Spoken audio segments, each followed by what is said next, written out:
पकड़ी जाएंगी। हमें बस एक बात का ध्यान देना, उस चपरासी के घर से अब हमारे तमाम ताल्लुकात खत्म। जानती हो जब नहीं बीच रास्ते पे छोड़कर चले जाते हैं तो कैसा लगता है।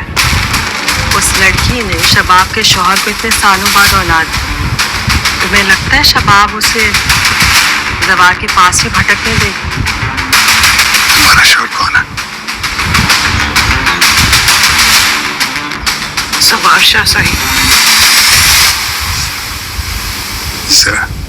सवार शाह? सवार शाह का कैरेक्टर जिसको कि बड़ा ही हैवी करके दिखाया गया था, उसने क्या किया, बड़ा ही वादों का पक्का जो दिखाया गया था, उसने अपनी बीवी के साथ किया हुआ वादा तोड़ दिया कि वो सारी ज़िंदगी उसको उसके बेटे के साथ रहने देगा, चाहे वो उसकी आया बनकर ही रहे।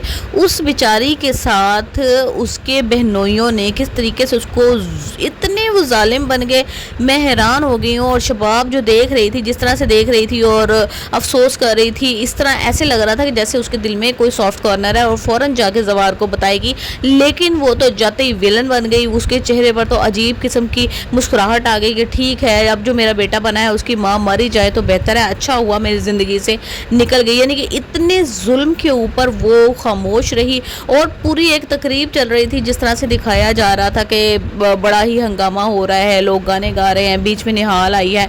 और बाद में क्या हुआ, जवार शाह अकेला रह गया। पीछे पीछे जो शबाब थी वो इवन कब्रिस्तान तक पहुंच जाती है।